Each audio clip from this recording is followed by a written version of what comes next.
Rogar here, dwarf cleric of Sharindlar, goddess of life and love, with a message on specific things that you can do to navigate these dark times and actually come out of them happier, healthier, and with more love in your life than had you nae done.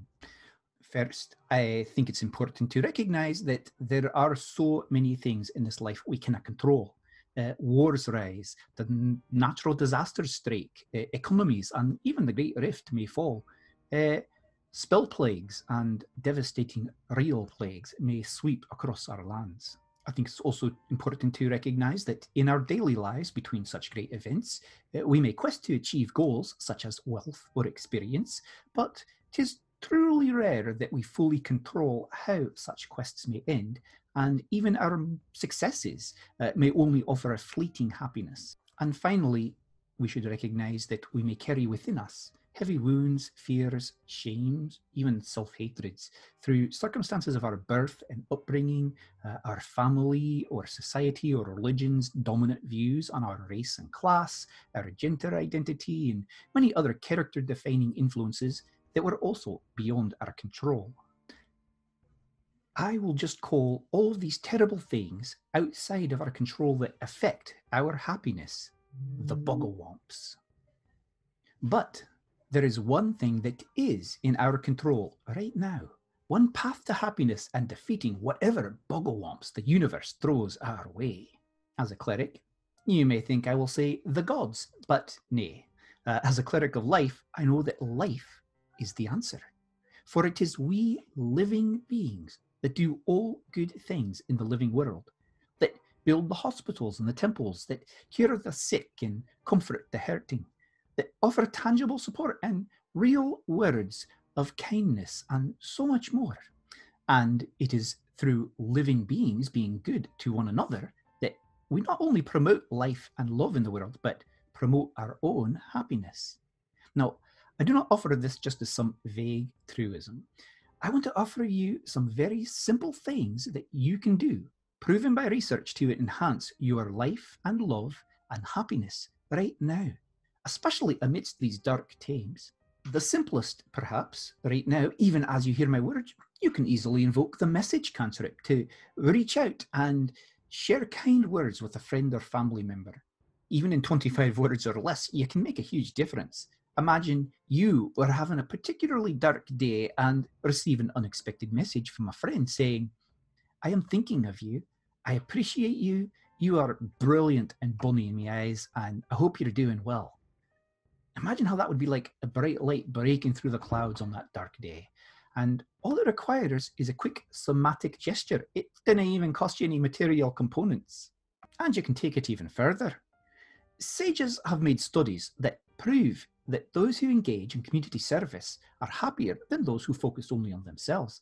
And I don't mean you need to sit out like a paladin to conquer the world's problems. Nay, it is easy to find quest boards filled with volunteer opportunities you can do even from the comfort of your own home that will help others, especially in times of trouble such as these. One such popular quest board is volunteermatch.org. I think .org is gnomish for a world web, strange name for a guild, but there you go.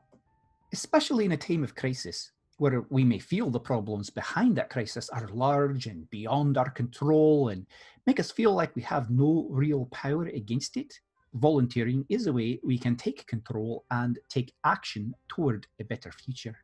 Now, the good news is, helping and loving others is actually a proven way to make yourself a happier and healthier person.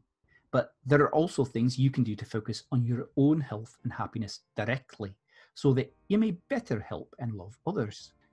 As a cleric, I know well 'tis hard to heal anyone else if I am fallen myself. Or to put it another way, if you cannot love yourself, how can you love anyone else? Can I get a bless your Indler? Now, 'tis true sometimes that caring for ourselves can be even harder than caring for others, especially if we have Bogglewomps telling us we are not worthy or our feelings are not as important as others. But there are a few simple things that you can do. First, look to your health as best you may, please. We may have incredible healing magics in this world, but better you ne'er acquire them, aye? And you may not feel like exercising when your mood is low, but that is exactly when to do so, for exercise is proven to improve both your health and your mood. And there are many magical apps in the marketplace to aid you, and intentionally focus on and fill your day with as much good as possible. I know that sounds obvious, yet we so often fail to do so. The number 3 is particularly powerful here. Try writing down 3 new things you're grateful for each day, and that trains your brain to look for and remember the positive in your day before the negative, knowing you're going to be writing it down, aye? And try to balance 3 positives for each negative. I know it is hard not to seek the news of the day, especially in times such as these, and they may be filled with dark and troublesome events. But for each one negative thing you engage with, intentionally seek out 3 things that bring you joy, be it an adorable pet, like a wee gelatinous cube Roomba, or images of adorable animals, or a performance by a favourite entertainer like Stong McGuck, or uplifting words from friends. Finally, take a wee bit of time just to be in the present. Meditation is one solution proving to increase happiness and mental performance, and you don't have to chant or anything. Just take a few minutes to stop and simply be in the moment. Or seek one of those magical apps in the marketplace to aid you for that as well. Now, as I said, these are things that have been proven to help improve our happiness and our health. But I am certainly not simply saying turn that frown upside down and ignoring or diminishing the very real impacts of grieving, of depression or mental ailments. Please do seek out professional resources if you are feeling a grief or a depression that is beyond what can simply be addressed through the type of exercises I mention here. So, we cannot control what good or ill the universe or the gods or our upbringing did deliver upon us.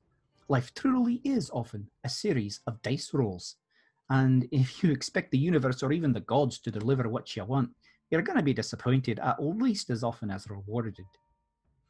But if you learn to intentionally find and promote happiness, whether the fates roll in your favour or nay, you'll win at life far more than you lose. Bad may come from many places living and know, but we living beings have the power to create good and happiness for ourselves and for each other.